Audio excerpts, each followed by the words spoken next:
Well, big news in the power front. Newt Gingrich is going to be meeting with Donald Trump on Monday. Now, Gingrich is just the latest GOP hopeful to visit with the Donald, who visited with us on Power and Money earlier in the week and said the following.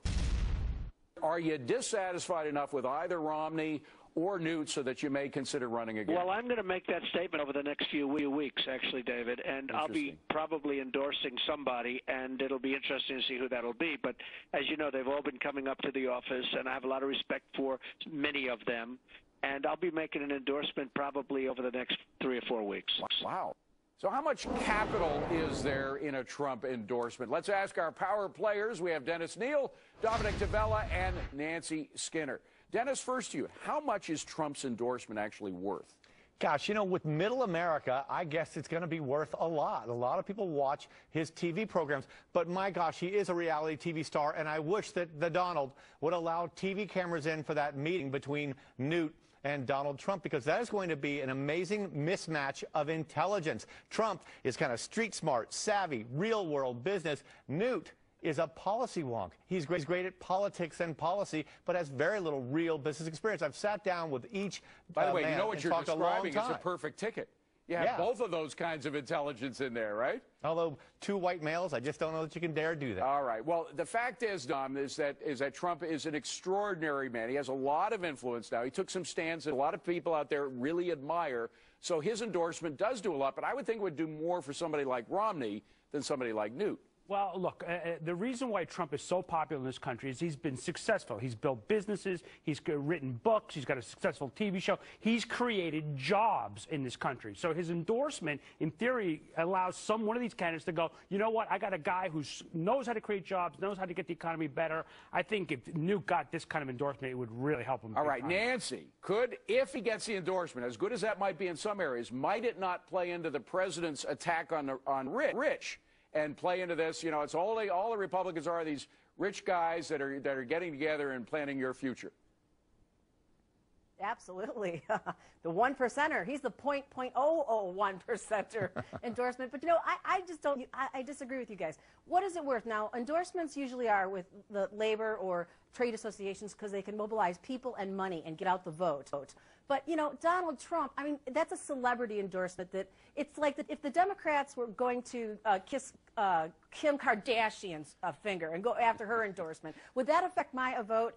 No, I don't think so. And but it would affect the votes of millions of other people. The one thing going against the impact of a Trump endorsement is, let's remember that Obama was endorsed by a far better business source, Warren Buffett. It certainly didn't help him do any better in his economic policies, or it didn't help him love business anymore, and that didn't work for him.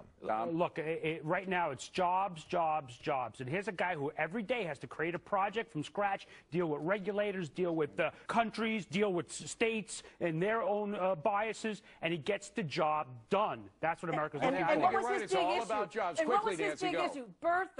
Birther issues. That's what Donald Trump came up with. If you have a choice between worrying about the birther issue or worrying about jobs, you worry about jobs, Nancy, in this economy, absolutely. Well, switching gears. But that's not what the Donald did. He creates jobs. He creates jobs. He's a job creator in the private sector. Switching gears to Google versus Amazon. Our friends at the Wall Street Journal reporting that Google is looking to expand its hold on the Internet by jumping more into the world of online retail, which is doing very well. Talking with major retailers and shippers about an arrangement to let consumers shop online and receive the orders overnight for a very low fee. And considering Google's clout, could this be an Internet shopping game changer? Nancy, what do you think? Yeah, I think so. I think that Amazon better be worried because Google, with all their data mining capabilities now, with the Google Search, Gmail, and their Google Ads, they know how to market better, to target market better. Amazon sells cheap and quick, but it's all in the reaching out to the customer arena. So if I were Amazon, I'd be worried. I see Dennis shaking his head no, right? No way. You know what, guys? Here's the thing. This is a very bad move by Google for a couple reasons. First of all, Google is terrible at serving consumers. It came out with a Nexus phone, got swamped with complaints, and basically didn't have any idea how to handle returns.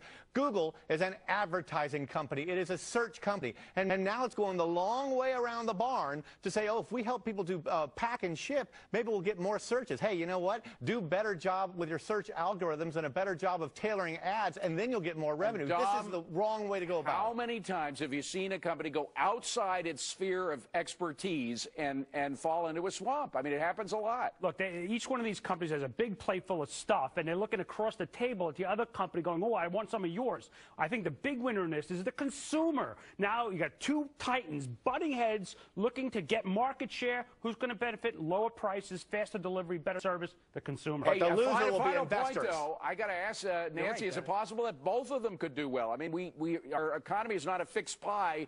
It's an expanding economy. Could they both do well?